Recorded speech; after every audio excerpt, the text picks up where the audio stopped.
저는 지금 춘천에 제따오나 선언이라고 거기서 지내고 있는 일묵이라고 합니다.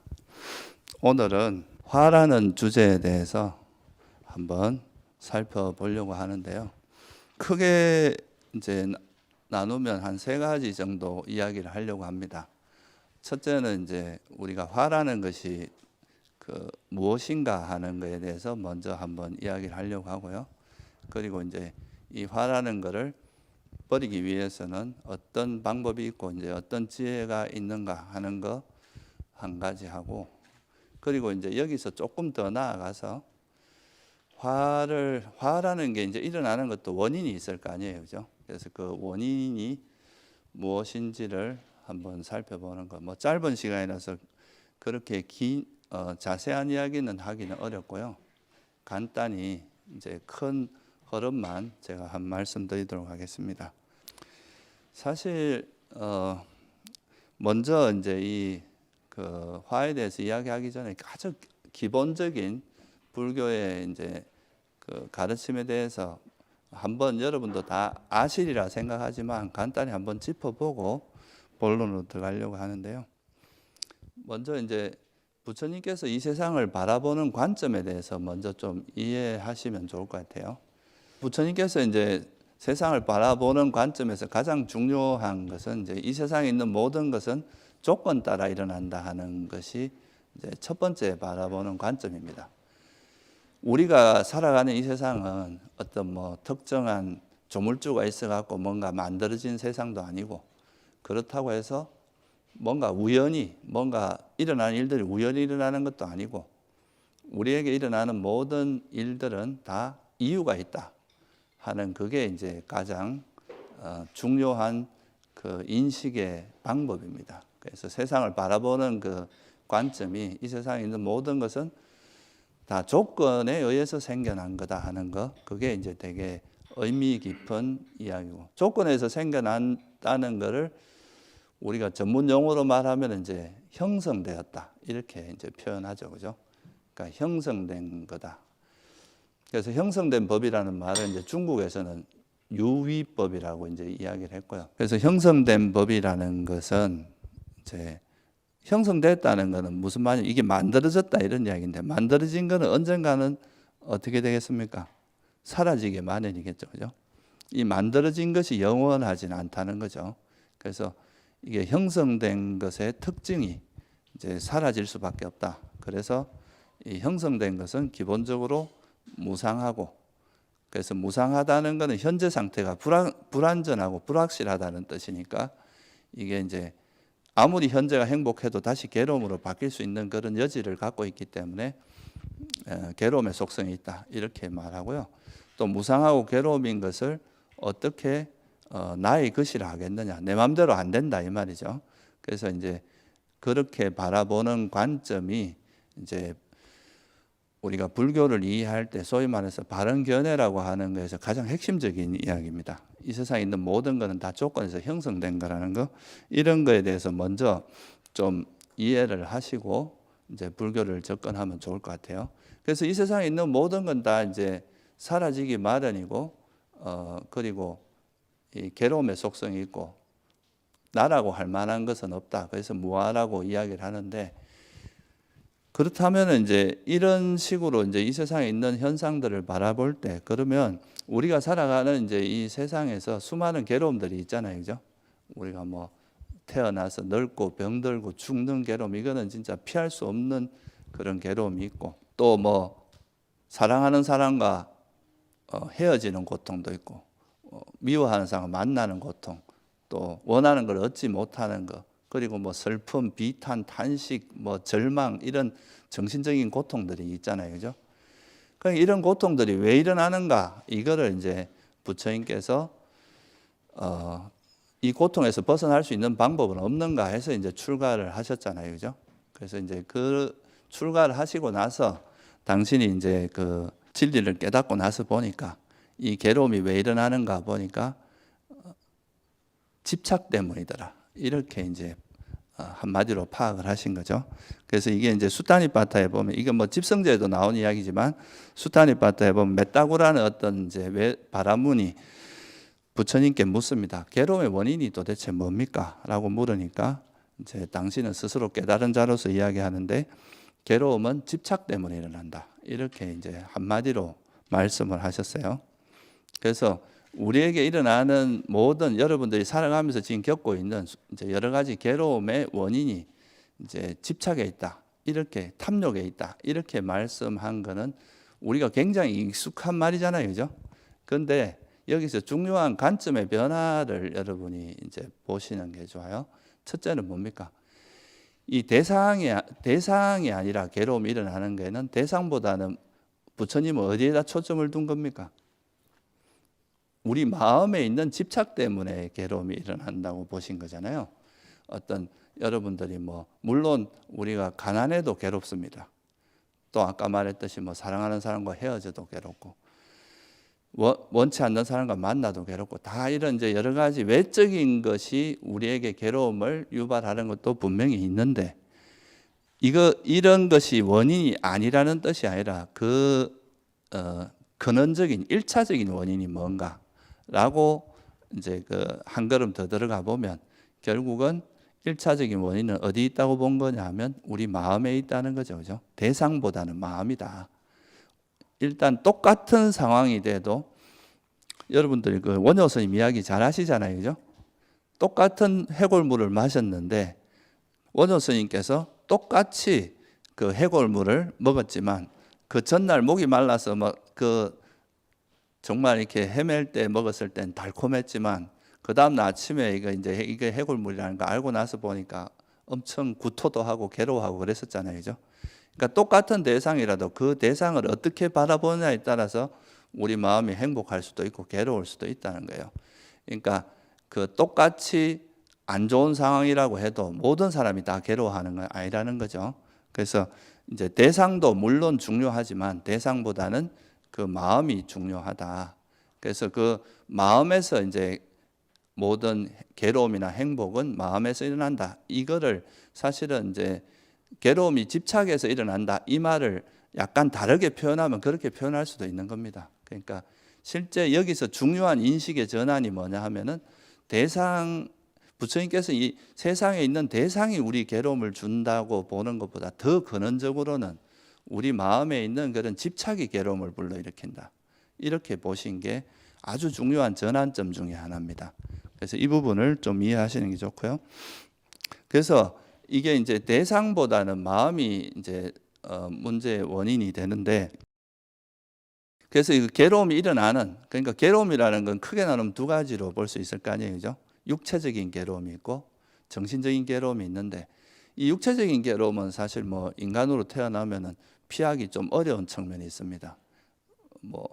이거는 어떻게 보면 우리 몸을 유지하기 위해서도 그런 육체적 고통은 필요한 부분도 있잖아요, 그죠? 근데 이 정신적인 괴로움을 우리가 이제 정신적인 괴로움은 수행을 통해서 얼마든지 완화시키고 그거로부터 벗어날 수 있다는 거죠. 그래서 이 정신적인 괴로움을 유발하는 것을 불교에서 뭐라고 하냐면 화라고 합니다. 이게 이제 어떻게 보면 우리가 오늘 주제의 화는 이게 정신적인 괴로움을 항상 유발하는 어떤 마음 상태라고 볼 수 있어요. 그래서 이것이 일어나는 이것이 그냥 자기 혼자 일어나는 게 아니라 이 정신적인 괴로움, 화가 일어나는 데는 그 뿌리에, 그 밑에는 보면, 그 이면에는 보면은 집착이라고 하는, 탐욕이라고 하는 것이 항상 바탕이 되어 있다 하는 점. 그 괴로움이 일어나는 그 근원이 집착이라고 말씀을 하신 거고, 그럼 또 여기서 한 걸음 더 나아가서 집착이 왜 일어나는지도 이유가 있을 거 아니에요, 그죠? 그래서 그 집착이 일어나는 원인이 바로 뭐냐 하면은 아까 말씀드렸듯이 이 세상은 다 조건에 의해서 형성된 건데 사라지기 마련인 것을 사라지지 말라고 집착하는 것, 또 원래 본질적으로 괴로움인 것을 행복이라고 잘못 알고 집착하는 것, 또 내 것이 아닌 것을 내 것이라고 거머쥐는 것, 이것 때문에 이제 집착이 일어난다. 이런 어리석음 때문에 일어난다는 거죠. 그래서 이게 이제 그런 어리석음을 기반으로 해서 이런 이제 집착이 일어나고, 그 집착이 있으면은 우리에게 수많은 화를 유발해서 그것 때문에 이제 수많은 고통을 겪게 된다. 그래서 사실은 우리는 괴로움에서 벗어나고자 할 때 그 화라고 하는 드러난 이 현상만 바라보고 있지만 실제 이 화를 불러일으키는 그 어떤 원인은 집착이, 그러니까 내가 뭔가 화를 내고 있다는 그 속에 집착이 있다는 뜻입니다. 그리고 그 집착이 일어나는 데는 이 진리를 모르는 어리석음이 있다. 그래서 오늘은 제가 이제 화를 주제로 이야기를 하지만 실제 우리가 화를 제대로 알기 위해서는 그 화의 이면에 있는 탐욕이라든가 그 또 탐욕을 지탱하고 있는 그 어리석음, 그래서 이게 우리가 불교에서 괴로움이 일어나게 하는 뿌리, 그거를 우리가 탐진치라고 이야기하는 거거든요.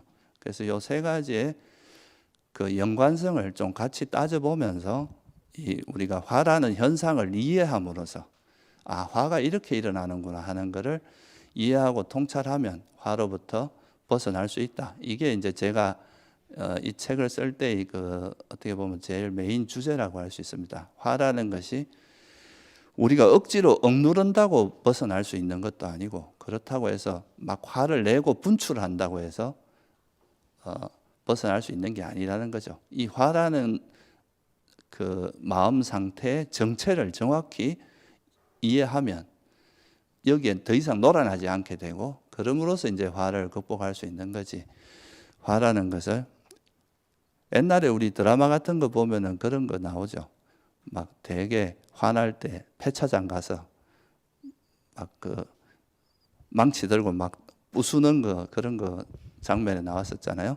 근데 아마 요즘은 그런 거 잘 못 보셨을 거예요. 실제 그거는 심리학이나 뭐 이런 데서도 연구해 보면 그게 오히려 화를 더 키우지, 화를 가라앉히 일시적으로는 해소가 돼도 도움이 안 된다는 걸 알기 때문에 요즘은 그런 걸 안 하는 거거든요. 그래서 화를 우리가 이렇게 낼 때는 시원하지만 이 화를 내고 난 후폭풍이 되게 크거든요.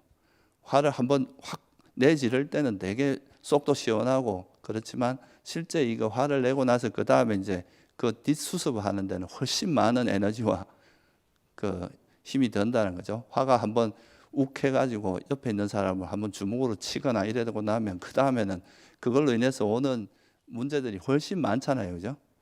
그렇다고 또 화를 억누르다 보면은 이게 나중에는 화병이 돼가지고 오히려 이제 화를 참는다는 거는 겉으로 표현을 안 하는 거죠. 우리가 말이나 행동으로 안 한다는 거지 마음에서는 화가 진행되고 있는 거거든요.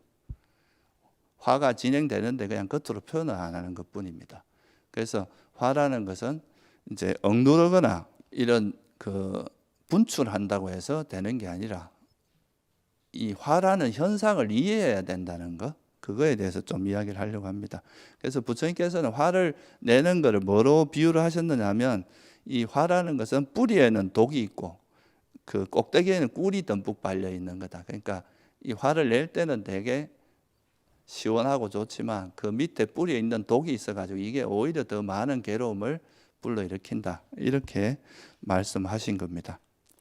그래서 우리가 오늘은 이 화라는 것이 도대체 어떤 마음 상태고 이 화에 버리려면 어떤 식으로 우리가 이제 이 화를 이해하고 또 조금 한 걸음 더 나아가면 화의 원인이 뭔지 이런 거를 한번 살펴보도록 하겠습니다. 그리고 부처님께서 이제 모든 괴로움, 이 화라는 것이 참 대표적인 이제 육체적인 괴로움과 더불어서 정신적인 괴로움은 다 화하고 연관되어 있거든요. 이런 괴로움이 일어나는 가장 중요한 원인이 바깥에 있는 게 아니라 우리 마음 속에 있다는 것. 그래서 이 마음에 있는 이런 탐진치를 버리는 것이 불교에서 말하는 수행이라는 것도 그 방향 전환이 굉장히 중요하거든요.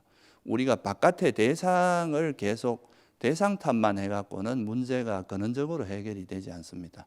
그래서 자기 내면에 있는 이제 마음 상태가 어떤가를 알아차리고 그 마음을 정확히 이제 변화시켜 나갔을 때 이제 이런 화도 버릴 수 있다는 거, 그런 것도 좀 참고하시면 좋을 것 같아요. 그래서 그러면 이제 화가 뭔지에 대해서 한번 같이 좀 살펴보겠습니다. 화라는 것은 빨리어로는 도사라고 하는데요. 이 도사라는 뜻은 이제 싫어하다는 뜻입니다. 그러니까 내가 어떤 대상을 우리가 보통 자기가 원하지 않는 대상이 나타나면 싫어하잖아요, 그죠? 보기 싫은 사람이 나타나거나 보기 싫은 뭐 형상이 보이거나 소리가 들리면 싫어하잖아요. 그러니까 어떤 대상에 대해서 싫어하는 형태로 나타나는 마음을 총칭해서 화라고 합니다. 그러니까 우리가 여러분들에게 일어나는 마음은 굉장히 복잡하기 때문에 이 복잡한 마음을 간단하게 이렇게 무리를 지어서 이야기할수록 좀 우리 마음이 좀 단순화되는 경향이 있고 그래야 우리가 접근이 쉽거든요. 변수가 너무 많으면 이게 접근이 어렵기 때문에. 그래서 부처님께서는 이 괴로움이 일어나는 그 원인을 일단은 제일 그 대표적인 뿌리를 이 욕망이라는 걸 중심으로 해가지고 욕망의 반작용으로서 이제 화를 설명하고 그 욕망이 일어나는 뿌리가 이제 어리석음이라고 해서 탐진치로 단순화시킨 겁니다. 그래서 이 화라는 현상은 대상을 싫어하는 모든 마음 상태를 다 총칭하는 거다. 그리고 또 이 화라는 거는 화가 일어날 때는 정신적인 괴로움이 일어나기 때문에 항상 이게 화인지 아닌지 자기가 잘 모르겠다 할 때는 이 마음이 일어났을 때 내 마음에서 뭔가 불만족이 있고 뭔가 괴롭고 이렇다면은 이건 다 화와 함께한 마음이다. 이렇게 이해하시면 좀 이 화라는 현상을 이해할 때 훨씬 쉽습니다. 그러니까 뭔가 정신적으로 고통이 따르는 것은 다 화라고 보시면 돼요. 그래서 예를 들면 대표적으로 우리가 그냥 뭐 분노, 뭐 경로 이런 거는 화라는 건 다 알잖아요, 그죠? 근데 뭐 예를 들어서 짜증, 이거는 화입니까 아닙니까? 짜증도 현 상태를 좋아하는 겁니까 싫어하는 겁니까? 이것도 싫어하는 형태로 나타나는 건 다 화라는 거죠. 그리고 뭐 지루하다, 이것도 현 상태가 불만족스러운 거잖아요. 이런 것도 화에 들어갑니다. 그리고 요즘 사람들이 가장 많이 겪는 것 중에 하나가 뭡니까? 스트레스. 이것도 현 상태가 만족스럽지 않은 상태잖아요, 그죠? 이런 것도 다 화에 들어가고, 뭐 스트레스라든가 또는 우울한 것도 지금 이 상태가 만족스럽지 않은 거거든요, 그죠? 우울함도 하고, 또 요즘 사람들이 아주 많이 겪는 뭐 불안이나 공포 이런 것도 다 화, 절망, 허무 이런 것도 다 우리가 정신적인 불만족에 관련된 거기 때문에 우리가 화라는 용어로 단순화시켰지만 그것이 실제 우리 삶에서 나타나는 형태는 굉장히 다양하다는 거죠. 그래서 실제로 우리가 살면서 겪는 상당히 많은 형태의 마음들이 다 화의 형태로 나타난다. 뭐 짜증, 지루함, 스트레스, 악의, 분노, 슬픔, 비탄, 절망, 허무, 뭐 질투, 인색함, 후회, 뭐 과거 일에 대해서 막 후회하고 이런 것도 다 화의 형태라고 볼 수 있습니다. 그래서 이 화라는 것이 생각보다 스펙트럼이 상당히 넓습니다. 그러니까 우리가 보통은 일반적으로 사람들이 좋아하는 거 아니면 싫어하는 거 이 두 가지로 보통 대비가 되잖아요. 우리가 흑백 논리라고 하기도 하지. 그러니까 보통은 내가 원치 않는 대상이 나타나면 대부분 화를 내고 원하는 대상, 좋은 대상이 나타나면 거기에 마음이 이렇게 달라붙는 탐욕이 일어나는 이 두 가지 형태로 보통 우리 마음이 움직인다는 거, 이거를 좀 이해하시면 좋을 것 같아요. 그래서 탐욕과 성냄은 작용과 반작용 같은 겁니다. 여러분들이 화가 왜 일어나요? 내가 원하는 것이 이루어지지 않았을 때 보통 화가 나잖아요. 그죠? 또는 내가 원하는 걸 얻었는데 그것이 사라지면 어떡할까? 내가 집착하고 있으니까 이게 안 사라졌으면 좋겠다. 이렇게 그런 집착이 있기 때문에 또 그걸 조건으로 화가 일어나는 거거든요. 보통 우리가 이제 세속에서도 뭔가 성공했을 때 또 불안해지는 게 있잖아요. 그죠? 또 이게 사라질까 싶어서. 그래서 이 화와 이 탐욕과 성냄 또는 이제 탐욕과 화라고 하는 이 두 가지는 작용과 반작용 같은 거예요. 그러니까 여러분들이 화나면 또 뭘로 해소를 합니까? 뭐 맛있는 거 먹거나, 그죠? 영화를 보거나 술을 마시거나 이런 감각적인 즐거움, 내가 원하는 대상은 얻지 못했지만 내가 얻기 쉬운 다른 대상을 즐김으로써 그걸 해소하는 거거든요. 그래서 이 탐욕과 성냄이라고 하는 거는 계속 서로가 작용을 하면서 계속 이게 서로가 성장하도록 하는 그런 작용을 해요. 이게 악순환이죠. 그래서 이 화라는 것을 이해할 때 단순히 이제 화라는 현상에만 보지 말고 이 화는 항상 이 욕망의 반작용이라는 것을 이해하시면 좀 이해하기가 편합니다. 그리고 우리 마음에서 이 화라는 현상은 이제 정신적인 고통을 항상 유발하게 돼 있고, 그리고 화가 이런 것도 화도 이렇게 잠깐 일어날 때는 큰 문제가 아니죠. 누구나 살면서 사소한 화는 다 일으키고 사니까. 근데 이 화가 이제 그 화라는 것을, 이것이 화가 화라는 걸 알면 그래도 이게 너무 계속 방치하면 이게 점점 커질 거라고 생각하고 좀 절제하거나 좀 이렇게 조심할 거 아니에요. 그죠? 근데 이것이 화라는 걸 모르고 거기에 빠져들게 되면 이게 이제 나중에는 어떤 임계점을 넘어버릴 수 있습니다. 이 임계점을 넘어버리면 그때는 이게 이제 사실 되돌리기가 좀 어려운 상태가 가요. 예를 들면 우리가 우울함이라는 건 누구나 살면서 다 겪거든요.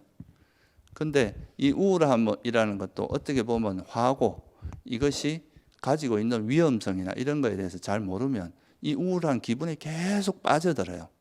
그러다 보면 이게 이제 우울함이 우리 마음에 아예 이제 정착하게 되고, 그러면은 이게 이제 진짜 헤어나오지 못할 수도 있다 이거예요.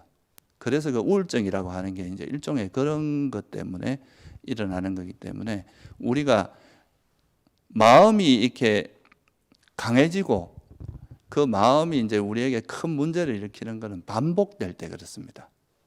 우리가 마음이 성장하는 것은 마음에 계속 반복하면은 그 마음에 그 물을 주는 것과 같아요. 강도도 점점 세지고, 마치 이렇게 그 눈덩이 조만한 걸 굴리다 보면 점점 커지는 거나 비슷한 겁니다.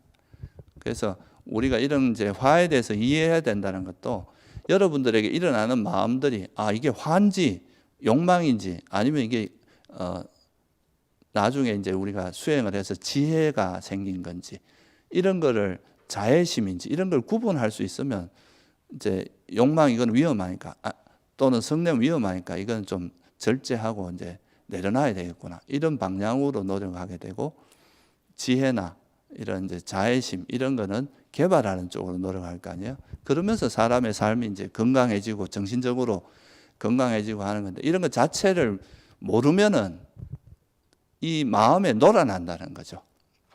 이게 화인지도 모르고 화에 확 휩쓸려 버리고 압도당해 버리고. 그래서 우리가 화를 이해하는 것의 첫 번째는 나한테 일어나는 이런 마음들, 그러니까 아까 제가 이제 간단히 말씀을 드렸는데, 뭐 짜증이나 지루함이나 뭐 스트레스, 우울함, 뭐 불안, 공포증, 요즘 뭐 공황장애 이런 것도 불안함이 심해진 거잖아요. 그죠? 그리고 이제 뭐 공포증, 뭐 대인 공포, 무슨 공포하는 그런 공포, 이런 것도 다 불교적으로 보면 화의 한 형태라는 거. 그래서 이런 게 자꾸 드러나기 시작하면 이거 위험 신호다 생각하고 이걸 멈추는 노력을 해야 됩니다. 그래서 일단은 첫째는 이제 화가 뭔지를 이해하는, 화가 우리 삶에서 어떤 형태로 나타나는지 그거에 대한 이해가 이제 첫 번째입니다. 그래서 이 화를 이해할 때 첫 번째는, 화라는 것은 내가 대상을 싫어하는 형태로 나타나는 것은 다 화라고 일단 이해하시면 좋겠고요. 이것이 화인지 아닌지 내가 잘 구분이 안 되고 잘 모르겠다. 그러면은 그때 내가 느끼는 그 감정이, 느끼는 느낌이 괴로운 느낌, 정신적으로 괴로움으로 나타난다. 그러면은 이거는 다 화구나 이렇게 이해하면 됩니다. 그러니까 화하고 정신적인 괴로움은 항상 동반되는 거라서 그 정신적인 괴로움이 일어날 때는 화라고 보시면 됩니다. 참고로 말씀드리면 육체적인 고통은 화라고 보지 않습니다. 이거는 어찌 보면 이렇게 생명체가 생명을 유지하기 위해서는 꼭 필요한 기능이기도 하잖아요. 그죠? 근데 육체적 고통이 화의 원인이 되기는 합니다. 여러분들이 뭐 예를 들어서 치과 갈 때 치과에서 이렇게 뭐 치료를 받으면서 오는 불편함은 그건 육체적인 괴로움인데, 근데 그거를 싫어하고 이거 없었으면 좋겠어, 하기 싫어 이러면서 치과 가기 전에 계속 생각으로서 고통받는 거 있잖아요. 그죠? 그거는 화라고 보시면 됩니다. 그래서 우리가 이제 화라는 거는 수행을 통해서 완전히 이제 없앨 수도 있는 거지만, 줄일 수 있는 거지만, 육체적 고통은 조금 다른 맥락에서 바라볼 필요가 있습니다. 그러면 이제 화가 뭔지를 간단히 이제 좀 이해하셨으면, 그 다음에는 이 화를 그럼 어떻게 버릴 것인가, 그 버리는 방법에 이제 부처님께서 말씀하신 몇 가지 이제 중요한 것만 제가 소개를 드리겠습니다. 그러면 첫째는 이제 화를 버리기 위해서는 첫 번째 해야 될 게, 제가 미리 서두에서 이렇게 말씀드린 게 뭐냐 하면, 화가 일어났는데 제가 이것이 화라는 걸 알아야 버릴 수 있겠죠. 그죠? 내가 화가 일어났는데도 화가 일어났는지, 뭐 지금 내가 지혜가 일어났는지 이런 거에 대해서 스스로 파악하지 못하면 화를 버릴 수가 없을 거 아니에요. 그죠? 그래서 내 마음에서 이제 우리는 보통, 그래서 이게 조금 어려운 지점이 뭐냐 하면, 보통 우리가 이제 바깥 대상을 분별하는 건 너무 익숙합니다. 그죠? 저 사람은 어떻고, 저 사람은 어떻고, 저거는 아름답고, 저거는 추하고, 뭐 이렇게 대상을 분별하는 거는 굉장히 익숙하지만, 근데 그 대상을 분별하고 있는 이 자기 마음을 보는 거에는 굉장히 훈련이 안 돼 있습니다. 대상이 있고 그 대상을 아는 마음이 있을 거 아니에요. 그죠? 그 마음을 아는 거는 별로 이렇게 해본 경험이 별로 없기 때문에 그거에 대해서 상당히 이제 좀 미숙한 면이 많은데, 그래서 우리가 어떤 대상을 보고 싫어하는 마음이라고 화가 났을 때, 이 대상이 싫어하는 그 마음으로 달려가는 게 아니라 저 대상을 보고 내 마음에서 화가 났구나 하고 알아차리는 것, 그거를 파악하고 인지하는 이 작용이 굉장히 중요한데, 이거를 우리가 뭐 불교적인 수행 측면에서 이야기하자면 알아차림이라고 할 수 있습니다. 내가 화가 나면 화가 났다는 걸 알아차려야 된다 이거죠. 그죠? 그래야 이걸 뭐 어떤 대처를 할 수 있지, 화가 났는데도 화가 난 걸 모르면은 그건 절대 알아차릴 수가 없겠죠. 근데 이 화를 알아차릴 때, 이 화를 보통은 사람들이 나한테 일어나는 생각이나 감정을 다 뭐라고 생각하면 나라고 생각합니다. 이걸 불교에서 뭐라고 하냐면 유신경이라 하거든요. 이걸 나라고 생각해요. 그래서 이런 이제 감정, 이런 이제 화가 일어날 때, 내가 왜 이렇게 화를 내? 화가 난 그거에 대해서 또 화를 내는 이런 일이 반복될 수 있어요. 마음을 볼 때도. 그래서 이런 마음을 알아차릴 때는 이 마음을 나하고 약간 거리를 이렇게 이제 내 거라고 생각하지 말고 한 걸음 떨어져서, 화가 일어났구나, 그냥 이렇게만 알아차려야 됩니다. 화에 대해서 좋다 싫다 반응하지 말고, 화도 여러분들이 보통은 좋아하지 않는 대상이잖아요. 그죠? 그럼 여기서 보통 화를 내게 되는데, 그러지 말고 그냥 단지 화가 일어나는구나 이렇게만 보셔야 이 화를 객관화할 수 있습니다. 안 그러면 내 감정이 개입하기 때문에 이 화를 알아차리면서 또 화를 내고 이게 휩쓸려 버릴 수가 있어요. 그냥 이제 만약에 누구한테 화가 났다가 내 마음에서 화가 일어났구나, 이렇게 이걸 마치 이렇게 실험실에서 실험 대상으로 보듯이 객관화해서 보는 연습을 해야 됩니다. 그게 이제 화를 알아차릴 때 좀 주의해야 될 거예요.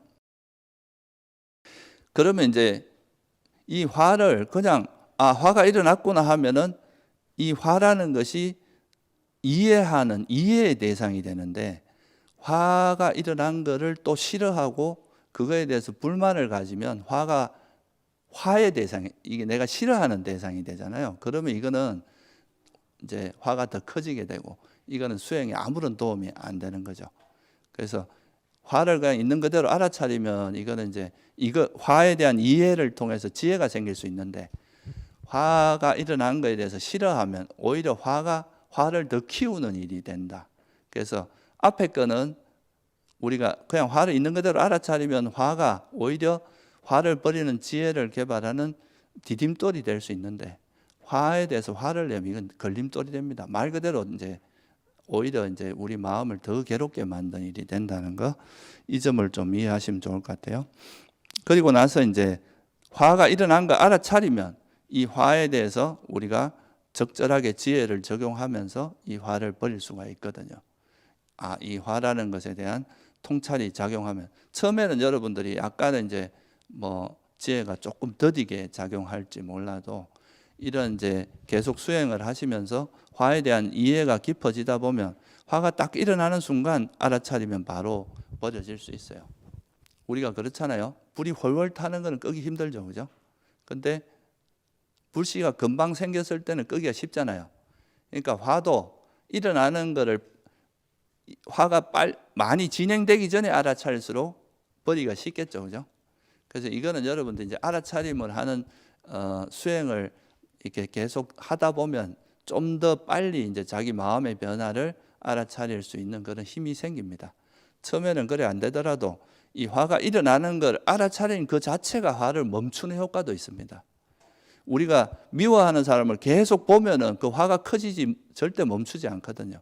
근데 대상이 바뀌잖아요. 내가 저 사람 때문에 화가 났다가 아니라 내 마음에서 화가 났구나 이렇게 되면은 대상이 내 마음에 일어난 화가 되기 때문에 이것만 해도 벌써 대상도 바뀌고 우리 마음이 조금 이제 멈춰지는 효과가 있는 거죠. 그래서 이제 화를 알아차린 다음에 이 화라는 것이 이제 버리는 첫 번째 지혜가 뭐냐면 화가 정말 해롭다는 걸 이해하는 겁니다. 여러분들이 지금 제가 이 물에다가 이렇게 독약을 타서 먹으라 그러면 아무도 안 먹을 거 아니에요, 그죠? 왜 안 먹습니까? 먹으면 죽을 거라는 걸 아니까 안 먹는 거 아니에요, 그죠? 그와 마찬가지로 우리가 화라는 것도 이 화가 우리 마음, 우리 삶에 얼마나 해악을 많이 끼치는지 이해하면 그거를 절대로 가까이 하지 않는다 이거죠. 그래서 이 화를 버리는 첫 번째 지혜는 화의 위험성을 이해하는 거, 해로움을 이해하는 거. 그리고 그 반대로 화의 반대가 뭐냐면 화가 없는 마음은 화가 있으면 상대에게 우호적입니까? 공격적입니까? 아주 공격적이 되잖아요. 그죠? 근데 화가 없는 사람은 사람을 대할 때도 굉장히 우호적이고 친절하고 아주 편안하게 대하게 됩니다. 그래서 이거를 우리가 뭐라고 하면 자애라고 그러거든요. 화의 반대가 자애예요.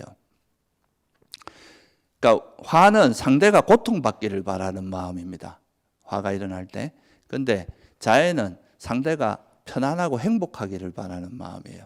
그래서 이런 이제 자애의 반대가 화고 화의 반대가 자애인데 그래서 화의 위험성과 자애의 유익함을 이제 이해하면은 아, 내가 이 화를 내는 게 정말 나에게 아무런 도움도 안 되는 거구나. 오히려 내 마음을 병들게 만들고 주변 사람도 괴롭게 하는 거. 이렇게 이해하고 그 반대로 자애라는 건 나도 행복하고 남도 행복하게 하는 거구나. 이런 이제 이해가 생기면 화는 버리고 자애를 개발하겠죠. 그죠? 그래서 첫 번째는 이 화의 해로움을 이해하고 자애의 유익함을 통찰하는 이 지혜가 화를 버리는데 굉장히 중요한 지혜라고 할 수 있습니다. 그러니까 화가 어떤 위험이 있느냐? 화는 일단 화가 일어날 때 누가 제일 괴롭습니까? 제일 먼저 본인이 제일 괴롭습니다. 화가 나면 밤에 잠도 못 자고 일단은 자기 자신이 제일 괴롭다는 거. 그리고 또 뭐냐 하면 이 화라는 게 그 단어 뜻에서 뭐가 있느냐 하면 화라는 게 원래 이제 화의 동사 도사라고 그랬죠. 그죠? 이 도사의 동사형이 두사띠라고 하는 건데 이 두사띠의 뜻이 뭐냐면 나쁘게 하다는 뜻입니다. 현재 상태보다 좋게 하는 게 아니라 나빠진다는 거예요. 이 화를 내는 것 자체가 현 상태보다 좋아지기보다 이게 점점 안 좋은 상황으로 가게 만든다. 그래서 타락하게 한다. 그래서 여러분들이 오랫동안 쌓아온 공덕을 한순간에 화 한순간 때문에 완전히 무너뜨릴 수도 있어요. 평소에 착하게 살던 사람이 갑자기 술 먹고 욱해가지고 누구한테 폭력을 행사하거나 어떻게 밀었는데 그것 때문에 이제 뭐 큰 문제가 돼서 상대가 뭐 크게 다쳐서 그거 되거나 또는 홧김에 사람을 때렸는데 그 사람이 죽거나 또는 화해서 욕을 한번 되게 했는데 그것 때문에 오랫동안 친하던 사람하고 완전히 절교해버리거나 이런 문제가 생길 수 있잖아요. 그죠? 그래서 이제 화가 가지고 있는 그런 가장 큰 해로움이 나와 남을 괴롭게 하고 내가 오랫동안 쌓아온 공덕을 무너뜨리고 그 다음에 인간관계가 좋아지겠습니까? 나쁘겠습니까? 화 많은 사람 가까이 있으면 힘드니까 다 도망갑니다. 인간관계가 좋을 리가 없겠죠. 그죠? 그리고 이 화가 많은 사람은 잠잘 때도 편히 못 잡니다. 잠이 안 와요. 왜냐하면 이 화로 막 생각이 들끓기 때문에 잠도 못 자고 잠을 잘 때도 악몽을 꿉니다. 그리고 깨어날 때도 편안하게 못 깨어나요. 그래서 잠도 제대로 못 자고. 제일 큰 거는 뭐냐면 이 화라는 것은 우리 마음을 한쪽으로 극단으로 확 이렇게 움직이게 만들기 때문에 지혜가 사라지게 합니다. 화가 있는 마음에서 지혜가 생길 수가 없잖아요. 그죠? 그래서 이런 해로움이 있는가 하면 그 반대로 우리가 자애라고 하는 것은 어떻게 했습니까? 상대가 행복하기를 바라잖아요. 고통받고 우리가 화가 날 때는 저 사람이 가다가 넘어져 갖고 다리를 다쳤으면 좋겠다. 뭐 어디 구덩이에 빠졌으면 좋겠다. 뭐 차에 치였으면 좋겠다. 이런 이제 상대가 고통받기를 바란단 말이죠. 근데 이 자애심이라고 하는 것은 상대가 행복하기를 바라고 나와 남이 행복하기를 바라는 마음이니까 이건 나에게도 이익이 되고 남에게도 이익 되겠죠. 그죠? 그리고 이런 자애가 많은 사람은 대인관계도 좋습니다. 남이 잘못되기를 바라기보다는 상대가 행복하기를 바라고 좋게 되기를 바라잖아요. 그죠? 그러니까 이것도 이제 관계가 좋아질 거고, 화가 많으면 잠이 안 오지만 자애가 많은 사람들은 마음이 항상 편안하기 때문에 잠도 쉽게 들고 잠을 잘 때 악몽도 안 꾸고 깨어날 때도 굉장히 편안하게 깨어나고. 그래서 이 자애가 많은 사람은 잠도 잘 잔다. 그리고 인간관계도 좋아지고, 지혜가 또 자애심이 있으면 대상을 볼 때 싫어하는 마음이 없고 우호적으로 그냥 그 있는 그대로 볼 수 있는 그 힘이 바탕이 되기 때문에 이 지혜가 생기는 또 토대가 됩니다. 그래서 자애는 이익이 너무나 많지만 이 화라고 하는 것은 해악 등을 백해무익하다 할 정도로, 이거는 이제 우리 여러분들도 살아오시면서 화를 내므로써 여러분이 겪었던 그런 괴로움들, 또 그걸로 인해서 오는 불이익들, 이런 걸 한번 반주를 해보시면, 야, 이 진짜 화라는 것이 진짜 위험하구나, 그런 거를 이해할 수 있게 됩니다. 그래서 화의 위험성을 이해하고 그 화가 없는 마음의 유익함을 이해하는 것이 화를 버리는 아주 중요한 지혜에 들어간다, 이렇게 볼 수 있고요. 뭐 이제 자애만 제가 설명을 드렸는데, 뭐 우리가 보통 우리나라에서 자비 그러잖아요. 그죠? 자비심이라고 하는 것은 자애와 연민을 합친 말입니다. 자애는 빨리어로 맺다라 그러고, 이 연민은 까루나라고 하는데, 이 자애는 상대가 행복하기를 바라는 마음인데, 근데 내가 여러분들이 전부 행복하기를 바라는데 여기 보니까 괴로워하는 사람이 있어요. 그러면 그 사람의 괴로움을 들어주고자 하는 게 뭐예요? 그게 연민입니다. 그러니까 연민이 좀 더 적극적인 거죠. 그래서 그 두 가지를 합쳐서 우리가 자비라고 하는 겁니다. 그리고 이제 남이 내가 괴로움을 들어주고자 했는데 그 사람이 괴로움이 없어져서 행복해졌어요. 그러면 그때 그걸 보고 같이 기뻐해 주는 거, 이걸 우리가 함께 기뻐함이라 그럽니다. 이거는 뭘 없애는 데 도움 되겠습니까? 질투를 없애는 데 도움이 됩니다. 남이 잘 되면 사촌이 논삼아 배 아프다 이런 말 하잖아요. 그죠? 그게 아니라 남이 잘 되면 같이 기뻐해 주는 거죠. 아, 잘 됐다, 정말 좋은 일이다, 이렇게 질투를 없애게 해주고, 연민심은 잔인함을 없애게 해줍니다. 우리가 그 잔인함이 있으면 남이 고통받기를 바라잖아요. 그죠? 그런데 이 연민심 있는 사람은 남이 고통받지 않고 고통을 덜어주고자 하는 거죠. 사이코패스나 이런 사람들은 남들이 고통받는 거를 즐기잖아요. 그 고통을. 그건 연민심이 없어서 그렇습니다. 그리고 이제 그렇게 자애와 연민과 그 함께 기뻐하는 마음을 일으키고 난 다음에는 내가 그렇게 좋은 일을 했어도 어차피 자업자득이니까 내가 지은 업은 내가 받고, 남이 또 남에게 베푼 거에 대해서 생색내지 않고 한 걸음 물러서는 거, 이걸 평온이라고 합니다. 그래서 이게 자비희사 이런 말 들어보셨죠? 그죠? 이 자비희사라고 하는 것이 화를 버리는데 아주 좋은 마음 상태다. 자애심은 아까 말했듯이 이제 그런 화를 버리게 해주고, 연민심은 잔인함을 버리게 하고, 함께 기뻐함은 질투로 인한 화를 버리게 하고, 평온함은 보상을 바라는 마음을 버리게 해줍니다. 내가 이래 잘해줬는데 너 왜 나한테 안 해줘? 이러면 화가 나잖아요. 그죠? 그런 마음을 버리게 해주는 게 그 평온함입니다. 그래서 이 사무량심은 사실 화하고 반대되는 마음이에요. 화가 없는 마음이 사실 사무량심에, 그러니까 자비희사, 자애, 연민, 함께 기뻐함, 평온이라고 하는 이 네 가지 마음으로 이야기할 수 있습니다.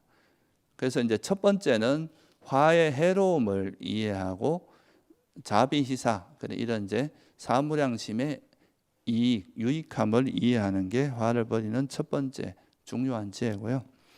두 번째는 좀 쉬운 방법은 그냥 이제 우리가 화가 날 때는 상대의 안 좋은 면만 주로 보게 되잖아요. 그죠? 그래서 상대가 가지고 있는 안 좋은 면만 보는 게 아니라 좋은 점을 좀 이렇게 보려고 하면 그 두 가지 마음이 좀 중화가 돼가지고 좀 화를 버리는 데 도움이 되고, 또 미운 사람 떡 하나 더 준다고, 그러니까 오히려 미워하는 사람한테 자기가 소중하게 생각하는 걸 보시를 해버리는 거죠. 그럼으로써 이제 화를 버리는 방법도 있다. 그리고 또 지금 이 상황은 같이 자꾸 뭔가 이 접촉을 하는 것 자체가 화를 계속 유발하는 상황이 있을 수 있잖아요. 그럴 때는 일시적으로 피하는 것도 도움이 됩니다. 일단 피하고 좀 화가 가라앉은 다음에 다시 이야기를 하는 것도 바람직하고, 또 경전에 보면 이런 말도 나옵니다. 우리가 이렇게 여기서 만나는 모든 사람 중에서 전생에 부모, 형제, 자식, 친구 아니었던 사람을 만나기가 어렵다는 거예요. 그러니까 셀 수 없는 과거 전생부터 윤회를 해왔는데, 이 지구 중에서도 이 수많은 지구에도 70억의 인구가 있고, 그 중에서도 또 이 축생계까지 합치면 어마어마한 숫자의 존재들이 있을 거 아니에요, 그죠? 그런데 그 사람들 중에 이렇게 같이 모여서 법을 이야기하고 법을 듣고 이렇게 하는 것 자체가 보통 인연이, 같이 만나서 이야기하는 건 보통 인연이 아니라는 거죠. 그래서 저 사람이 전생에 내 부모님이었을 수도 있다, 자식이었을 수도 있다, 이렇게 봄으로써 이제 그 화를 일시적으로 가라앉히는 방법도 있다는 거예요. 또 전생에 우리나라에서 많이 하는 말로 전생에 내가 빛을 졌나 보다 이렇게 보고 내려놓을 수도 있는 거죠, 그죠? 그런 방법도 있고, 또 하나 이제 중요한, 이거는 이제 조금 사소한 것들이고요. 좀 중요한 지혜는 우리가 자업자득이라는 말 들어보셨죠, 그죠? 그러니까 부처님께서는 이걸 이제 밥상에 비유를 하셨어요. 이제 초기 경전에 보면 밥상으로 비유하는 게 있는데, 어떤 바라문이 와서 이제 부처님께 막 뭐라 욕을 하는데, 그때 뭐라고 하시냐면, 어떤 사람이 너한테 밥을 줬다. 그 밥을 받으면 누구 거냐? 그러니까 그러면 그 받은 사람 거다. 안 받으면 누구 거냐? 이렇게 이야기를 해요. 그러면 그건 내가 여전히 내 겁니다. 이렇게 이야기를 한 거죠. 그러니까 그와 마찬가지로 네가 아무리 나한테 화를 내도 나는 그 화를 받지 않으면 그 화는 네 거다. 근데 내가 그 화를 받으면 이건 나도 같이 화를 내는 거잖아요, 그죠? 그래서 이 밥상 비유를 드시면서 상대가 화를 내는 거는 그 사람이 악업을 짓는 거죠, 그죠? 근데 내가 그 상대가 던진 공을 받고 나도 같이 막 화를 내면 나도 같이 화를 내는 것밖에 안 된다 이거죠. 그래서 그렇게 하지 말고, 상대가 화를 낼 때 난 자애로 받으면 상대는 악업을 짓지만 나는 선업을 짓는 거다 이거죠, 그죠? 그리고 그 사람이 나쁜 짓을 했다고 해도 자업자득이기 때문에 내가 그 화를 내지 않는다 해도 자기가 받을 업은 자기가 받게 돼 있다는 거죠. 그러니까 상대가 나쁜 짓을 한다고 나도 같이 그 동조해서 나쁜 일을 할 이유는 전혀 없다. 그래서 이게 이제 자업자득을, 업의 주인은 자기 자신임을 반조해라 이렇게 표현합니다. 이걸 빨리어는 이제 깜마 사까따 냐냐라고 하는데, 이 업의 주인은 자기 자신이다. 그래서 괜히 그 상대가 화를 낸다고 같이 나도 밥상을 받을 필요가 없다. 그렇게 이제 이야기하는 거죠. 그리고 이제 조금 더 우리가 수행이 깊어지다 보면 우리가 화를 내는 그 대상 자체가 사실은 아까도 말했지만 조건에 의해서 만들어졌잖아요. 이 세상에 있는 모든 것은. 나라고 하는 존재도 그렇고 타인도 그렇고. 그렇다면은 이 세상에 있는 모든 것들은 고정불변하는 모습이 아니잖아요, 그죠? 계속 조건 따라 변하고 있습니다. 여러분 몸도 변하고 있고 마음도 지금 현재 마음이 고정되어 있지 않잖아요. 그죠? 계속 생각은 변합니다. 그렇다면은 내가 이 화를 내는 이 대상 자체도 변하지 않는 영원한 어떤 실체가 있는 거예요. 내가 화낼 때 나를 화나게 했던 사람은 이미 이전과 다르게 변하고 그 사람은 실체가 없다. 이렇게 바라봄으로써 이건 사실 좀 이제 상당히 깊은 수준의 지혜가 생겼을 때 가능한 이야기이기도 하겠죠. 그죠? 상대가 이제 무아임을 통찰함으로써 화를 낼 대상 자체가 없다. 그렇게 봄으로써 화를 내려놓는 방법도 있다. 그래서 여러분들이 좀 이제 많이 활용할 수 있는 것들은 사실 우리가 집착을 하거나 화를 내는 그 대상 자체가 아까 말씀드렸듯이 집착이 왜 일어난다, 화가 왜 일어난다 그랬습니까? 조금 더 근원적으로 보면 내가 집착 때문에 일어난다 그랬잖아요. 그죠? 근데 그 집착하는 대상은 사라지기 마련이고 또 내 것이라 할 만한 뭐 어떤 고정한 실체가 없다는 걸 이해하면 거기에 대한 그 집착을 놓게 되고 집착이 나아지면 이제 그 화도 버려질 수밖에 없는 그런 구조를 갖고 있는 거죠. 여기서는 이제 그런 게 좀 생략되어 있는데 실제 우리가 그 화를 내는 대상 자체가 우리가 그렇게 저 사람은 나쁜 사람이다 또는 뭐 저 사람은 못된 사람 이렇게 고정적으로 이렇게 집착하면서 그 사람을 규정하는 것 자체가 바람직하지 않다는 것을 이해하고 그 사람이 그런 거에 실체로서 보는 걸 그런 집착을 내려놓게 되면 이 화를 좀 근원적으로 버릴 수 있는 이거는 조금 더 이제 수행이 발전했을 때 이제 나타나는 거라고 볼 수 있겠죠, 그죠? 그리고 이제 뭐 그런 자업자득, 그러니까 밥상비유나 이런 거를 좀 화의 해로움, 자의 유익함 이런 거를 여러분이 잘 이해하시면 화를 버리는데 상당히 도움이 될 겁니다. 근데 여기서 한 가지 더 이제 제가 말씀을 드리면, 그러니까 화를 내지 않는다는 것과, 그러니까 참는 거는 좀 다른 겁니다. 우리가 보통 불교를 이제 이해하면, 그러면 뭐 내가 뭘 봐도 다 참으란 말이냐 이렇게만 이야기할 수 있잖아요, 그죠? 부처님께서도 어떤 제자들이 잘못된 걸 있을 때 무조건 그런 걸 참은 게 아니에요. 잘못된 거 있으면 호되게 나무라고 그거를 개선해 주려고 하고 했단 말이죠. 근데 여러분들이 그런 걸 하실 때 우리 마음이 화가 없는 어떤 아주 고요하고 평온한 마음 상태에서 뭔가 대처를 할 때는 지혜롭게 대처할 수 있을 거 아니에요, 그죠? 뭔가 우리가 냉정함을 찾고 평온함을 가지고 그 상황에 대처할 수 있으니까 그러면 되게 지혜롭게 대처할 수 있는데 화에 압도된 상태에서 어떤 판단을 하고 행동을 하게 되면 어떤 문제가 생기겠습니까? 오히려 그 문제가 더 복잡해지고 그 화로 인해서 어떤 일을 하고 나면 그거에 대한 부작용 때문에 또 더 많은 일들을 겪어야 됩니다. 그래서 화를 내지 않는다는 것은 일단 화가 난 상태에서 어떤 판단을 하거나 행동을 하는 것은 여러 가지로 위험 요소가 많기 때문에 일단은 화를 버린 다음에 행동을 하더라도 그 이후에 하는 게 좋다 이거예요. 행동을 하지 말라는 건 아닙니다. 행동을 하더라도 우리가 산에서 조난당했을 때 사람들이 죽는 이유 중에 하나가 사실 뭐 여러 가지가 있지만 뭐 위험에 빠지는 게 보통 이제 어떤 길을 잃고 그러면은 사람들이 요즘 말로 하면 멘붕 상태에 빠지는 거예요. 두려움에 확 휩싸여 가지고. 그러니까 그때는 일단은 내가 판단력이 결코 이래 냉정해질 수가 없는 상황일 거 아니에요, 그죠? 그럴 때는 사실은 그 자리에 앉아서 행동하지 말고 좀 기다리는 게 오히려 좋거든요. 마음이 좀 차분해질 때까지. 근데 그럴 때 마음이 이렇게 두려움에 휩싸여 있고 흥분되어 있는데 막 두려움에서 길을 찾겠다고 막 이래저래 날뛰다가 오히려 이제 낭떠러지로 떨어진다거나 그런 위험에 더 노출된다고 하는 이야기가 있거든요.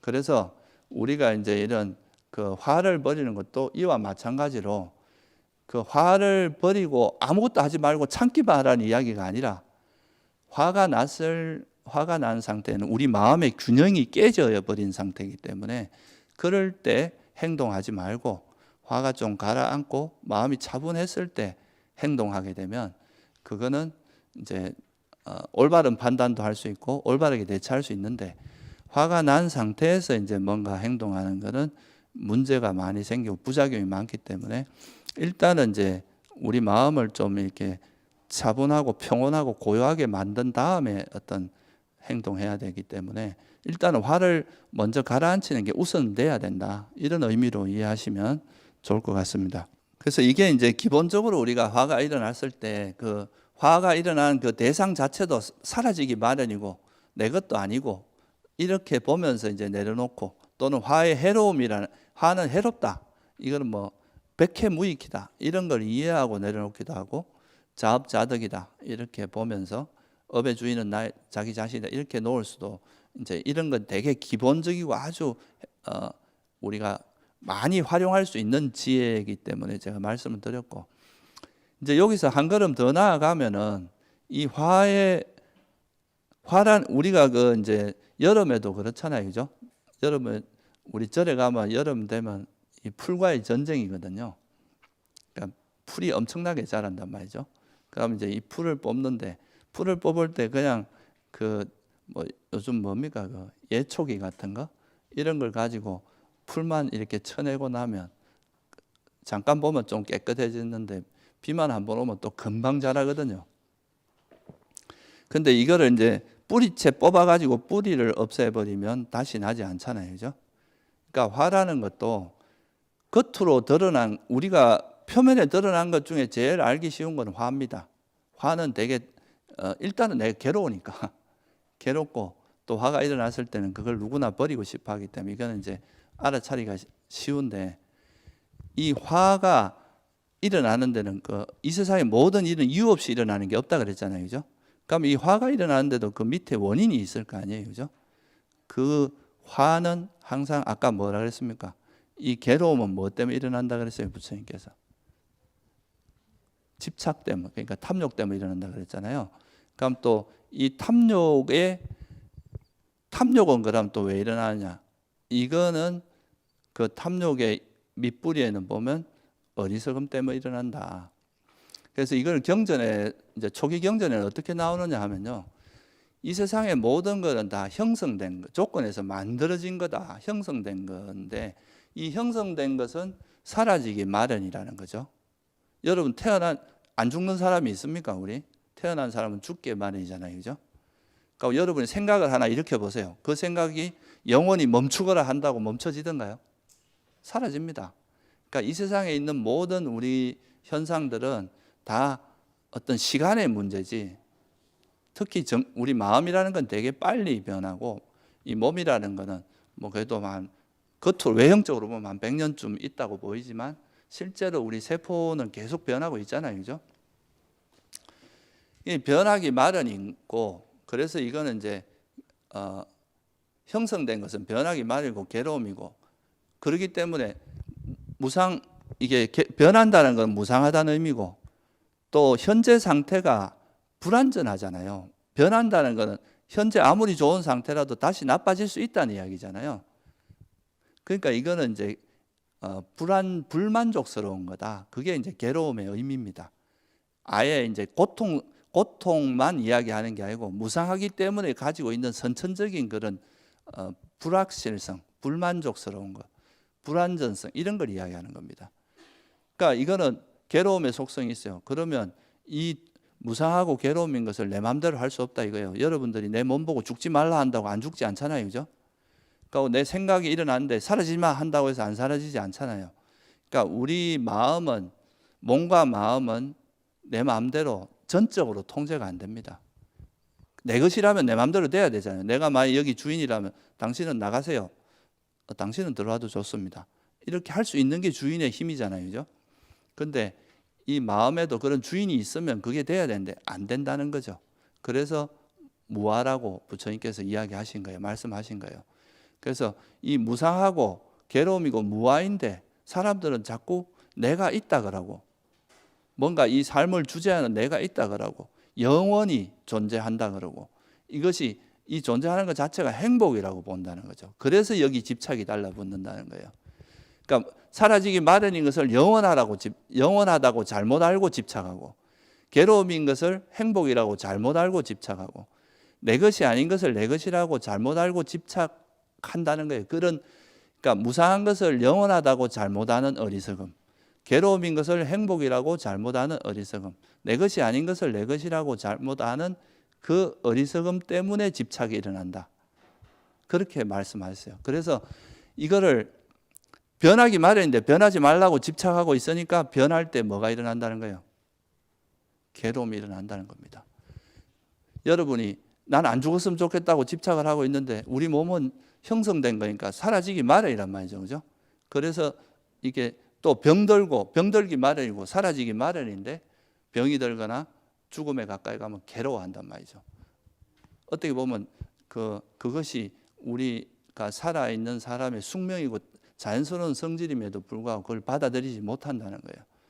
그래서 이제 그 원인이 어리석음에 있다. 그래서 이제 어리석음을 기반으로 해서 욕망이 일어나고 욕망을 기반으로 해서 화가 일어난다. 그래서 이제 가장 근원적인 거는 진리에 대한 어리석음 때문에 이제 이런 탐욕이 일어나고 그 탐욕이 있기 때문에 화가 일어나는 거다. 정신적인 괴로움이 일어나는 거다. 이렇게 보셨습니다. 그러면 제가 한두 가지 예만 좀 들어볼게요. 우리가 화가 일어나는 데 있어서 가장 대표적인 것이 이제 욕망 중에서도 감각적 욕망이라고, 이제 우리가 감각적 욕망이라 그러면 감각적인 즐거움, 쾌락 이런 걸 이야기하는 거죠. 그래서 뭐 맛있는 거 먹고 또 뭐 사람들한테 인기 얻고 환대받고 그다음 돈도 많이 벌고 또 내가 원하는 거를 즐기는 거, 이게 이제 감각적인 즐거움인데, 이 감각적인 즐거움은 자기가 원하는 대상을 얻음으로써 오는 즐거움이거든요. 그래서 여러분들이 뭐 예를 들어서 내가 맛있는 걸 먹고 싶어. 그래서 맛있는 걸 먹으면 즐거움이 일어나요. 이건 이제 충족함으로써 오는 행복이죠. 뭔가 내가 시험에 합격하고 싶었는데 그 시험에 합격했을 때 그때 일어나는 것도 그렇죠. 그것도 이제 즐거움에 해당하겠죠. 돈을 많이 벌고 싶은데 돈을 많이 벌었어요. 그러면 이제 행복해요.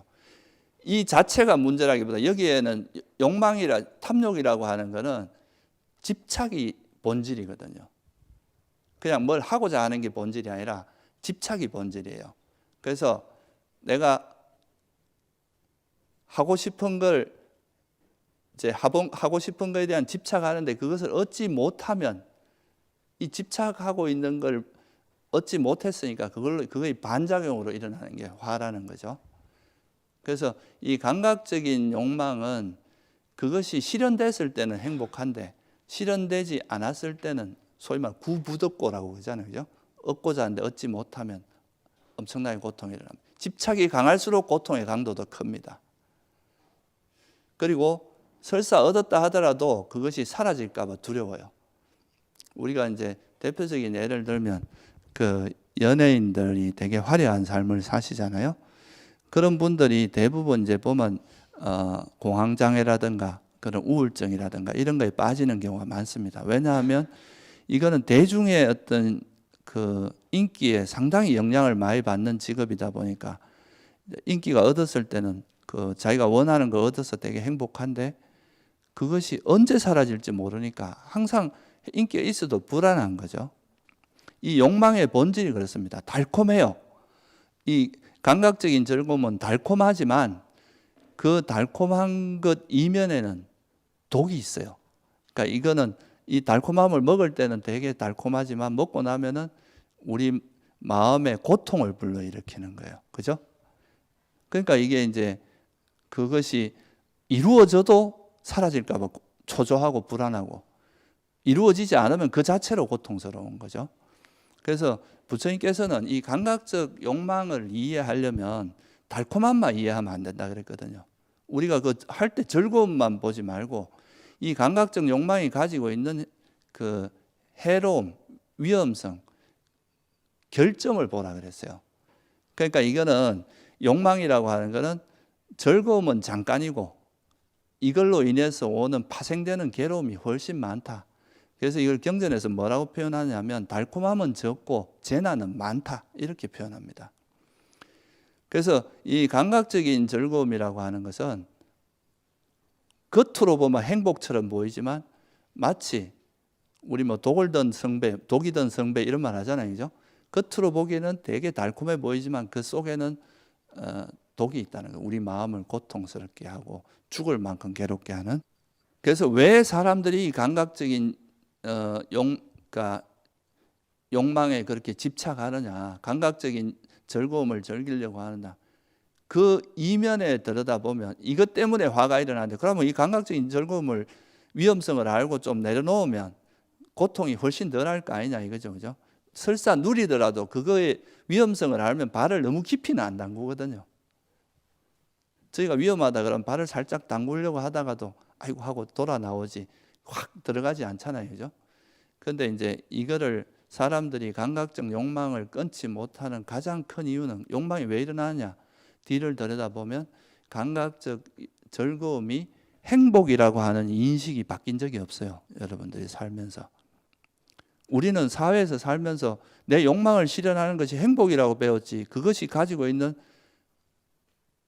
위험성, 해로움에 대해서 배워본 적이 별로 없잖아요, 그죠? 근데 부처님께서는 이 감각적인 그 즐거움이 달콤함만 있는 게 아니다. 이거는 해로움이 훨씬 많다. 그래서 이거는 저열한 행복이고 범부의 행복이고 개발하지 말아야 될 행복이다. 이렇게 표현하셨어요. 그래서 이걸 이해하면은 이제 그 감각적인 욕망에 대한 집착은 이것이 행복이라고 생각하는 어리석음을 기반으로 하고 있다는 거예요. 대표적인 예로 술 좋아하는 사람이 술을 끊어요, 그죠? 건강이 안 좋아지면 술을 끊습니다. 근데 그거는 표면적으로 그냥 누르는 거예요. 참는 거예요. 술을 먹으면 이제 계속 먹으면 자기 건강이 더 해칠 것 같으니까. 근데 건강이 좋아지면 또 어떻게 됩니까? 다시 먹습니다, 보통. 근데 이 술이라는 것이 해롭고 정말 이거는 우리 정신 건강도 해치고 치매도 유발하고 뭐 이것으로 인해서 오는 수많은 해악들, 그거를 명확히 통찰한 사람은 술을 억지로 참는 게 아니라 완전히 끊어버리게 되거든요. 그래서 이게 이제 감각적인 즐거움을 버리는 시발점은 이것이 행복이 아니라 괴로움이라고 인식이 전환돼야 됩니다. 그 인식이 전환되는 거는 이제 그렇다고 해서 완전히 버려지는 건 아닌데, 이렇게 인식이 전환되면 그래도 우리가 욕망에 빠져들 때 이건 괴로움의 요소가 있고 이거는 그 괴로움의 요소, 괴로움이지, 본질적으로는 괴로움이다 이렇게 하면 그게 깊이 빠져들지 않겠죠, 그죠? 그래서 우리가 사실 요즘 세상에서 되게 많은 괴로움을 겪는 거는 다 자기 욕망을 충족하지 못해서 오는 괴로움들이 대부분이잖아요, 그죠? 근데 이제 이것만을 쫓아가다 보면은 우리 삶이 되게 너무 괴롭다 이렇게 생각할 수 있는데, 그런 욕망의 위험성을 이해하고 조금 그 욕망을 내려놓고 돌아보면 그렇지 않고도 우리가 행복할 수 있는 길이 많이 있습니다. 근데 이제 여유가 없어서 그런 거죠. 그래서 이 욕망으로 인한 감각적 그 오욕락을 충족하지 못해서 일어나는 그 화는, 이 오욕락 또는 감각적인 즐거움이 행복이 아니라 괴로움의 요소가 훨씬 많다는 인식의 전환이 이루어짐으로써 이 화를 버리는데 상당히 큰 도움이 된다. 이게 화의 원인입니다. 그 화의 원인을 우리가 반조하는 거죠. 그래서 감각적인 즐거움이 많이 빠질 때는 이것이 행복이 아니라 괴로움이라고 반조하는 그런 방향으로 한번 노력해 보시는 것도 도움이 많이 된다. 이렇게 볼 수 있고요. 또 여러분에게 화를 제일 많이 불러일으키는 것 중에 하나가 뭡니까? 견해차, 그죠? 생각이 다른 것. 이것도 이제 인간관계에서 가장 이제 많이 불러일으키는 건데, 그 생각이 다른 것 때문에 괴로움이 일어나는 이유가 뭐겠어요? 각자가 자기 생각을 집착하고 있기 때문에 그렇습니다. 그렇지 집착하지 않고 그냥 대화를 한다면, 상대 이야기를 듣고 그것이 옳으면은 이건 내가 생각할 때 이렇다. 그럼 또 상대도 그 이야기를 듣고 서로 이야기하면서 소통이 되죠, 그죠? 근데 보통은 자기 견해가 옳다고 이미 집착하고 있어요. 그러니까 자기 견해에 대한 집착이 강하기 때문에 이건 내 견해고 이건 내 거야. 내 생각에 이런 견해를 나라고 생각하는 유신견이 있는 겁니다. 그래서 이런 것 때도 이 사람마다 살아온 게 다르기 때문에 가지고 있는 세상을 보는 눈이 다를 수 있다는 것을 먼저 인정하면 이런 게 다툼이 없고 이제 대화가 가능한데, 이제 이 견해도 형성된 거라는 걸 우리가 이해할 필요가 있겠죠. 그죠? 그래서 견해가 다른 거지 상대가 틀린 거는 아니잖아요. 그죠? 그래서 그런 거를 이 견해도 형성된 것이다. 그래서 이것도 내 것이 아니고 현재 내가 이런 생각을 갖고 있는 거고 이런 견해를 갖고 있는 거지 이것이 절대적으로 옳다라고 말할 수는 없는 거잖아요. 그죠? 그래서 그런 식으로 이 견해 자체도 조건에서 형성된 것이고 내 것은 아니다. 조건에서 변할 수 있는 거다. 이런 것에 이렇게 이해하면 지혜가 작용하는 건데, 그게 아니라 이것이 마치 영원한 것처럼 내 것인 것처럼 이걸 나와 동일시해서 이렇게 하면, 나와 다른 이야기를 하면 나를 공격한다고 생각한단 말이에요. 그러니까 이제 화가 엄청 나는 거죠. 그래서 이렇게 그 견해에 대한 집착, 이것도 내가 남이 나와 다른 생각을 이야기했을 때 화가 나면 내가 내 견해에 집착하고 있고 이 견해를 나라고 생각하고 있구나, 이렇게 보면서 이 견해 자체도 나라고 할 만한 것은 없고 이것도 다 조건에 의해서 생긴 거라서 얼마든지 바뀔 수 있는 거고, 그렇다는 것에 대해서 이해하면 그런 견해로 인한 화를 버리는데도 도움이 되겠죠. 그죠? 그리고 이제 또 하나가 뭐냐 하면 이제 자만이에요. 자만. 우리가 화를 불러일으키는데 대표적인 게, 그러니까 비교 심리죠. 비교. 이 자만이라는 건 이제 내가 우월하다, 내가 또는 열등하다, 이렇게 사람을 항상 비교하는 그런 거거든요. 그래서 남이 나보다 좀 잘난 사람이 있으면 거기에 대해서 질투가 나고, 그죠? 내가 좀 남들보다 못하다 생각하면은, 잘났다 생각하면 우월감에 빠지고, 이러면서 그게 이제 내가 남보다 이제 우월하다고 생각하는데 남이 나를 무시하거나 이러면 엄청나게 화가 나는 거죠. 그래서 이런 이제 자만도, 그 자만의 이면에는 그러면 어떤 어리석음이 숨어 있겠습니까? 내가 있다라고 생각하는 거죠. 나라고 생각하는 것이 뭔가 있고 내가 있고 내가 잘났다 이렇게 딱 이걸 마치 실체처럼 규정하는 이런 어리석음이 잠재되어 있거든요. 그래서 이런 경우는 이게 내가 현재 잘났다거나 또는 못난 것이 이것도 다 형성된 거잖아요. 그죠? 그러면 이것도 역시 변하기 마련이고 내 것이라 할 만한 것이 없다. 그러니까 내가 지금 아무리 뭐 잘 나간다 해도 이게 영원하진 않잖아요. 그죠? 그러면 이게 또 바뀔 수 있다는 거, 변할 수 있다는 것을 인정하면 그게 또 그것이 설사 바뀌었다고 해도 내가 자존심 상해한다거나 열등감을 느끼거나 그러지 않거든요. 근데 그거에 대해서 집착을 하거나 또는 이거를 이제 내가 있다라는 그 어리석음이 있으면 그 자만이 잘 놓아지지 않고, 그러면은 그 자만을 건드리는, 내 자존심을 건드리는 이야기를 하게 되면 엄청난 화를 낼 수 있다. 그런 거죠.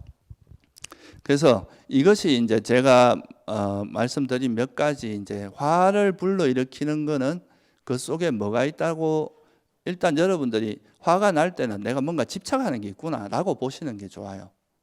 이건 항상 반작용이니까. 그리고 가면 내가 또 이 집착에는 뭐 어떤 어리석음이 있는지, 이까지 만약에 이렇게까지 한 걸음 더 나아가서 반조를 한다면 그거는 자기가 어떤 구조에서 번뇌가 화가 일어나는지를 좀 명확히 볼 수 있고, 그래서 보세요. 화가 있고 화는 욕망으로 있고 욕망 때문에, 욕망은 또 어리석음 때문에, 그래서 어리석음이 깨지면 뭐가 깨지겠어요? 이 어리석음이라는 거의 반대가 뭡니까? 지혜죠. 그죠? 우리가 진리를 모르는 게 어리석음이고 진리를 아는 게 지혜. 그러니까 지혜를 다른 말로 이제 빨리어로 어리석음을 모하라고 하는데 지혜를 아모하라 하기도 합니다. 그러니까 어리석음이 없음, 그게 지혜거든요. 그래서 어리석음이 없는 상태가 지혜고 그래서 수타니 바타에 보면 이런 말이 나옵니다. 우리에게 괴로움이 있는데 이 괴로움이 일어나는 우두머리가 뭡니까? 머리가 뭡니까? 이렇게 이야기해요. 머리는 무명이다. 그러니까 어리석음이다. 그럼 그 머리를 떨어뜨리는 건 뭐가 떨어뜨립니까? 이렇게 얘기합니다. 우리가 머리가 있으면 머리가 잘라지면 이제 뿌리가 어떻게 보면 없어지면 이제 우린 죽을 거 아니에요. 그죠? 이 괴로움이 일어나게 하는 근원은 무명이라면, 그 머리가 무명, 어리석음이라면 이 머리를 자르는 거는 지혜다, 명지다. 이렇게 이야기해요. 그래서 불교에서 말하는 이런 괴로움을 일으키는 이런 대표적인 게 탐욕과 성냄이거든요. 이 탐욕과 성냄이 상호작용을 하면서 모든 괴로움을 불러일으킵니다. 그러면 이 두 가지가 일어나는 뿌리가 뭐라는 겁니까? 어리석음이라 그랬죠. 그죠? 그래서 이 어리석음이 제거되지 않는 한은 계속 이게 반복돼요. 계속 이거는 사라졌다 싶으면 또 일어나고 계속 반복되는데, 이 어리석음이 이제 약화되기 시작하면은 이게 이제 점점 이 탐욕과 성냄이 줄어들게 되고, 소위 말해서 빛바랜다고 표현하잖아요. 그죠? 이 빛바래면서 나중에는 진짜 없어질 때까지 갈 수도 있습니다. 그래서 우리가 아까 제가 서두에서 이 화는 절대로 억누르거나 분출해서 버려지는 게 아니라 그랬죠. 그죠? 이 화를 이해해야 된다. 이해한다는 것은 화가 위험하고 뭐 이런 앞에서 이야기했던 그런 것도 있지만, 화라는 것은 이 욕망을 기반으로 하고 있고, 그 또 욕망이라는 건 어리석음을 기반으로 하고 있기 때문에 이 어리석음을 깨면 뿌리를 자르는 거니까 이거를 깨는 게 지혜고 이해하는 거고, 이게 이해되면 탐욕과 성냄은 버리는 게 아니라 버려진다, 이렇게 표현합니다. 그러니까 사성제에서도 보면 부처님께서 이제 사성제를 말씀하실 때 고성제는 알아야 될 진리다, 집성제는 버려야 될 진리다, 멸성제는 실현해야 될 진리고, 도성제는 닦아야 될 진리라고 하거든요. 그러면 여러분들이 이렇게 수행을 통해서 이런 이 세상에 있는 모든 것이 다 형성됐고, 그래서 이건 무상하고 괴로움이고 뭐하다, 이걸 아는 게 바로, 이렇게 알려고 노력하는 게 도성제를 닦는 겁니다. 그리고 나서 그거를 철저히 알게 된 게 뭐예요? 고성제를 알게 된 거잖아요. 이게 고성제거든요. 형성된 것은 다, 이 세상에 있는 모든 건 다 형성됐기 때문에 형성된 건 무상하고 괴로움이고 뭐하다, 특히 괴로움이라고 한 게 이게 고성제거든요. 고성제가 알아지면 집성제는 버려지는 겁니다. 집성제가 가래잖아요. 그죠? 그 탐욕과 성. 그래서 이 지혜를 개발함으로써 탐욕과 성냄이 버려지게 되는, 이걸 이제 이해해야 놓아진다. 그래서 화라는 거 이해해야 사라진다라고 표현한 겁니다. 그래서 여러분들이 화를 버리는 가장 그 강력한 무기가 뭐냐? 어떤 무기로서 우리가 화를 버릴 수 있느냐 하면, 화를 철저히 통찰하는 거다.